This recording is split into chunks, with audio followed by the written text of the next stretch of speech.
Et je vous retrouve pour le plateau de Regard Croisé. Merci de rester fidèle au programme du soir. C'est une bienvenue dans ce 3e numéro de Regard Croisé. Et encore 4 sujets à aborder avec nos invités. Nous parlerons d'abord de la CEDEAO. Le Parlement annonce un comité de médiation avec les pays de l'AES. Notre deuxième sujet concerne le Tchad. Le Premier ministre Succès Masra a présenté sa démission. Nous parlerons ensuite du Togo comme troisième sujet. L'ANC n'ira pas au Parlement, une déclaration du parti. Puis nous terminerons bien évidemment toujours par le Togo. Le Premier ministre Victor Toméga Dogbé a présenté sa démission. Et pour en parler ce soir, 3 invités sur ce plateau. Avec moi, Dieudonné Sewonou, vous êtes journaliste et directeur général d'Elios Service. Bonsoir Dieudonné et bienvenue. Bonsoir docteur, merci encore de nous avoir invités à ce plateau. Bonsoir à nos chers téléspectateurs et téléspectatrices et téléspectateurs aussi, chers internautes. Merci surtout de nous suivre. Vos commentaires nous sont très utiles des fois. Merci beaucoup. À vous de laisser nous. À côté de vous, Germain Pouli. Vous êtes également journaliste, directeur de publication de Togo Réveil. Bonsoir Germain et bienvenue. Bonsoir docteur et bonsoir à tous les téléspectateurs de Niveau TV. Merci pour l'invitation. Un plaisir de vous avoir sur ce plateau. Notre troisième invité ce soir, Firmin Teko Abo. Vous êtes aussi journaliste, vous êtes chroniqueur politique surtout, et directeur du Centre des géopolitiques et des charges de recherche et de géopolitique internationale qui porte votre nom. Firmin Teko Abo, bonsoir et bienvenue. Bonsoir Guillaume Ho, merci de m'avoir invité. Alors avec vous, nous allons aborder notre premier sujet. Nous prenons la direction d'Abuja, ou plutôt de Kano, où se sont réunis ce mardi 21 mai 2024 les députés de la CEDEAO qui ont constaté l'absence de leurs confrères du Bénin et du Burkina, plutôt du Mali et du Niger. Donc à leur réunion, le vice-président du Parlement de la CEDEAO a émis l'idée de constituer un comité ad hoc de médiation pour travailler avec toutes les parties prenantes en vue de convaincre le Niger, le Burkina et le Mali à revenir dans l'organisation sous-régionale. En tout cas, c'est ce qu'a déclaré Djibril Baro, le premier vice-président du Parlement de la CEDEAO ce 21 mai, à l'ouverture de la 10e session extraordinaire donc, de ce Parlement. C'était à Kano, dans le nord du Nigeria. Je commence par vous, Dieudonné Sewonou. Nous sommes au Nigeria, les députés de la CEDEAO constatent l'absence de leurs confrères du Burkina, du Mali, du Niger. Les pays de l'AES ne sont plus présents au Parlement de la CEDEAO. Et pour résoudre le problème, on connaît déjà le problème là entre la CEDEAO et les pays de l'AES. Janvier, ces pays ont annoncé leur retrait de l'organisation sous-régionale. Le Parlement de la CEDEAO veut se mettre à contribution pour pouvoir les convaincre à ce qu'ils reviennent dans l'organisation régionale. Oui, docteur, merci d'ailleurs. De toutes les façons, nous avons eu le temps de débattre autour de ce sujet, surtout avec le dernier coup d'État au Niger, que le chiffon rouge de la CEDEAO a été trop loin pour créer plus de dégâts que de bien. Et donc, en réponse à ce chiffon rouge, les 3 États sont sortis et l'ont déjà annoncé officiellement qu'ils ne font plus partie de la CEDEAO. Constituent aujourd'hui un creuset des États du Sahel nommé l'AES. Oui, c'est évident. Et cela pour répondre aux sanctions qu'ils trouvaient de trop de par la CEDEAO. Mais il est de bon ton, comme vous le disiez tantôt, la CEDEAO étant l'organe sous-régional, reste toujours cette institution africaine de taille pouvant réunir les entités ou alors les États africains de l'Ouest, bien évidemment, pour essayer de voir comment organiser, réorganiser des politiques de chaque État. Et plus d'une voix se sont levées pour dire que la CEDEAO a échoué sur plusieurs branches, et je fais partie de ceux qui ont soutenu et qui soutiennent encore que la branche politique de la CEDEAO a échoué. Je crois que le dernier rétropédalage de la CEDEAO l'exprime si bien lorsqu'on arrive à lever toutes les sanctions presque imposées au Niger, alors qu'on aurait pu procéder autrement et aussi temporiser la situation. Cela n'avait pas été le cas jusqu'à ce que ces trois États ne se mettent de côté et commencer par créer ce que nous sommes en train de vivre aujourd'hui, les États du Sahel. Maintenant que l'organisation ou alors la CEDEAO veut revenir encore pour faire ramener ces États à la maison. Mais lorsqu'on se réfère un peu à l'interview d'Ibrahim Traoré récemment qui disait c'est un chemin de non-retour. Alors, si ce même discours est à prononcer par le Niger, le Mali, je vais croire que c'est le même langage qu'ils tiennent. Alors, une tentative aujourd'hui de les ramener à la maison, je dis, ne serait pas impossible, mais serait à la fois très difficile parce que les courages ont été poussés beaucoup trop loin pour encore revenir aussi simplement.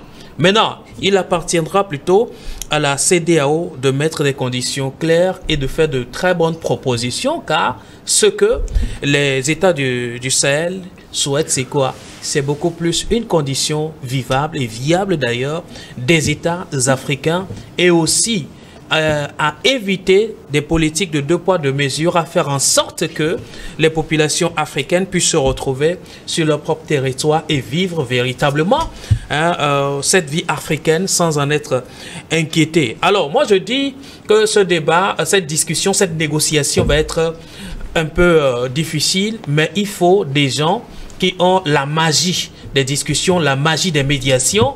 On connaît le chef de l'État togolais dans sa prouesse de ramener les positions. Je crois que beaucoup de choses se passent sous son contrôle et dans l'ombre, bien évidemment. Maintenant, s'il y a lieu de mettre en place un comité de façon officielle pour reconduire ce débat et ramener ces États dans la CEDEAO, je pense qu'il faut des gens de poigne, des gens de grande taille en matière de discussion, en matière de médiation pour pouvoir ramener ces trois pays qui sont déjà à côté. Mais ce ne sera pas une imposition, ce ne serait pas non plus une disposition à dicter. Mais je rappelle bien, ça va être beaucoup plus des discussions très sérieuses. Pourquoi pas? Est-ce qu'on peut aboutir à un résultat? Je dis c'est possible. Firmin Teko Agbo, le Parlement de la CEDEAO veut mettre sur pied un comité ad hoc pour permettre de ramener dans l'organisation sous-régionale les trois pays Burkina, Mali, Niger qui ont annoncé fin janvier leur départ de l'organisation.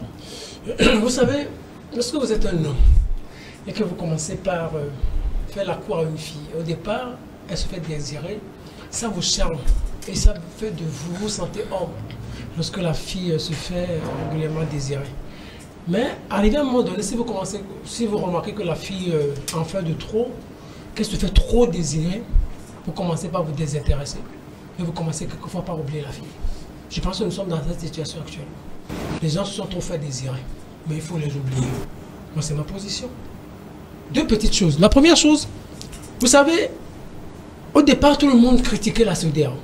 Moi, il y a un seul point sur lequel je critique la CEDEAO. C'est par rapport au Niger, à sa prétendue intervention militaire par rapport au Niger. Sur ce point, moi, je soutiens le Niger. Parce qu'on ne peut pas, entre nous, se tuer, que décider comme cela, de se tuer. Ce n'est pas possible. Sur ce point, je soutiens le Niger. Et même par rapport aux autres points, la CEDEAO défend quoi? La démocratie.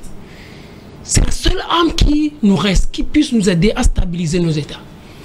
Quand d'aucuns soutiennent la brutalité, la violence, c'est-à-dire des coups d'État, la CEDEAO ne peut pas se mettre dans cette posture, dans cette même posture, pour défendre les coups d'État.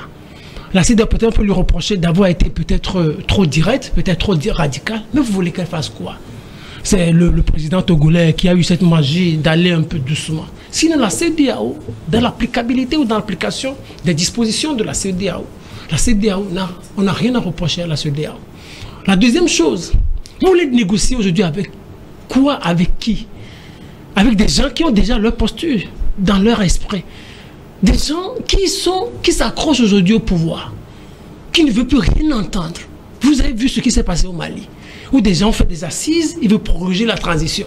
Vous voyez par exemple ce qui se passe au Burkina Faso, où des gens ne veulent même pas organiser d'élections, ils se disent qu'en réalité, le territoire, il faut véritablement chasser les terroristes, reconquérir tout le territoire avant les élections. Vous comprenez tout de suite que les gens ne veulent pas lâcher le pouvoir. Ça n'a rien à voir avec le fait de revenir dans la CEDEAO ou non? Non. Quand vous êtes dans les gens, pourquoi les gens ne donnent pas de calendrier? Parce que les gens ne veulent plus être sous l'autorité de la CEDEAO. Il faut comprendre ça. Les gens ne veulent plus de la CEDEAO parce qu'ils ne veulent plus se faire embêter. Donc quand les gens, vous êtes dans cette dynamique et les gens ne veulent plus se faire embêter. Les gens ne veulent plus que vous leur donniez des ordres. Vous avez un enfant, l'enfant ne veut pas que vous lui donnez des ordres. Vous parlez l'enfant, mais vous le laissez. Vous laissez les gens, ceux-là qui sont sortis, mais vous leur souhaitez bon vent. Parce qu'ils se voient déjà matures, alors vous leur souhaitez bon vent pour voir jusqu'où ils iront. Vous ne faites pas la bonne comparaison. Ici, on parle des États. Ce n'est pas une question d'enfants. Ce sont des États qui forment la CEDEAO. La CEDEAO n'est pas une entité à part. Attendez une seconde. Attendez. Non, attendez. Ces gens, ceux qui représentent ces États, ne veulent pas être encore beaucoup plus responsables par rapport à la vie de leurs concitoyens. Qu'est-ce que vous montrez aux enfants? Qu'est-ce que vous voulez enseigner aux enfants? La brutalité, les coups d'État, c'est-à-dire prendre un pouvoir, tout le monde, un groupe de militaires peut se lever et dire je prends le pouvoir et je le garde.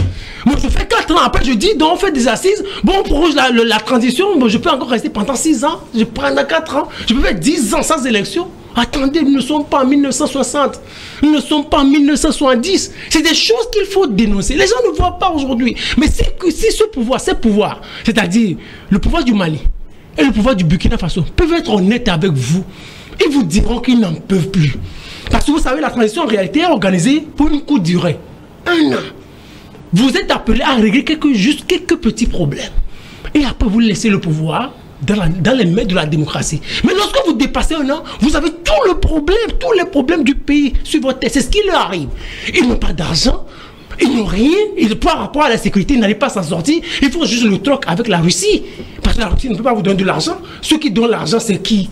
Ce sont les occidentaux, avec le FMI, la Banque mondiale. La Russie ne donne pas de l'argent comme ça. La Russie est bien, et puis vos richesses en contrepartie, vous offre la sécurité. C'est ce qui est en train d'arriver aujourd'hui. Donc, par rapport à ce problème, moi je dirais simplement que la CEDEAO les laisse. Le président togolais est en train de faire de son mieux pour les aider.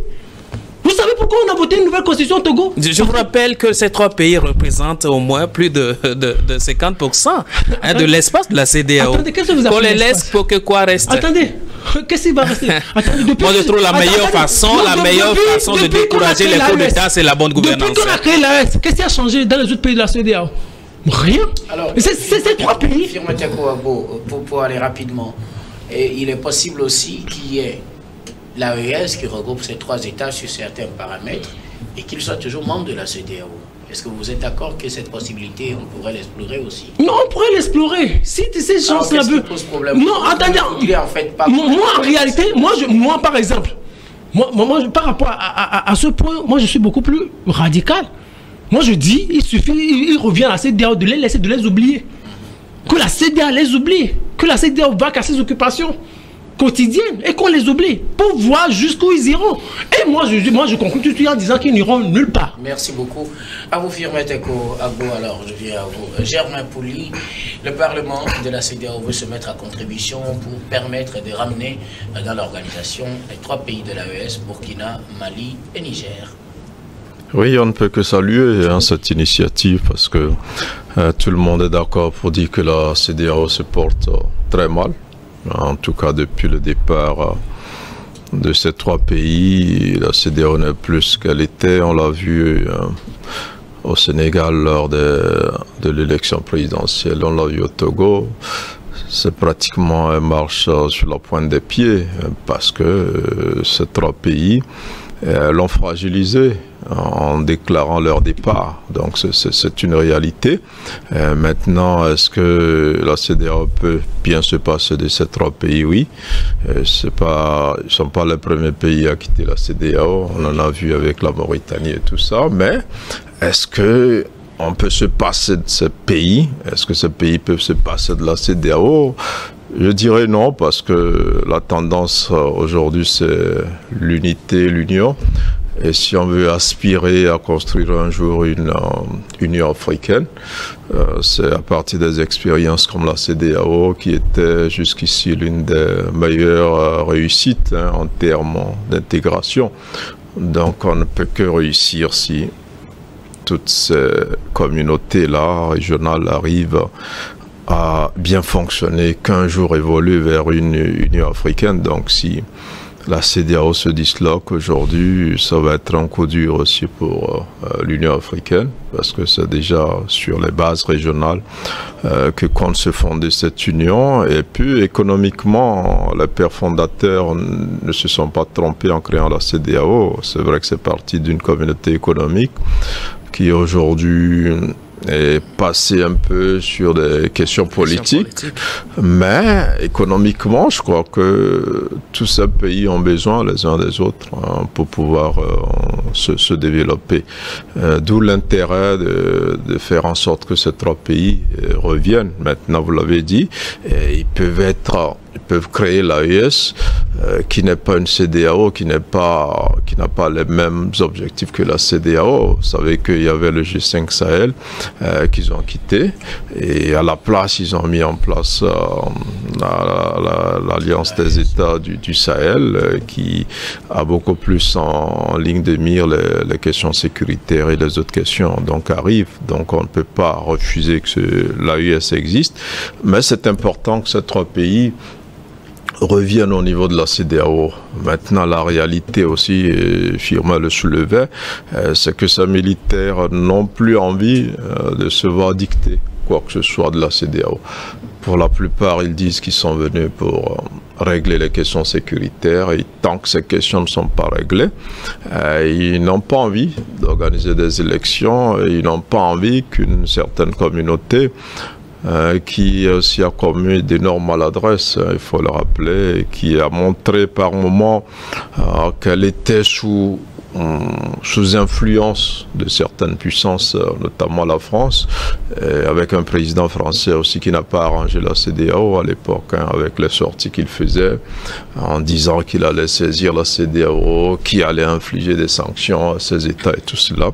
Donc ça n'a pas arranger l'image de la CEDEAO, y compris même auprès des populations togolaises. Et aujourd'hui, c'est le Parlement de la CEDEAO qui représente les populations ouest-africaines prend encore ce sujet. C'est pour dire que ça intéresse énormément les Africains de l'Ouest, et c'est vrai que je ne pense pas qu'ils pourront faire des miracles, parce que tant que les questions sécuritaires ne sont pas réglées, les militaires qui sont au pouvoir dans ces trois pays, à mon avis, ne vont pas organiser des élections. Ça prendra le temps que ça prendra.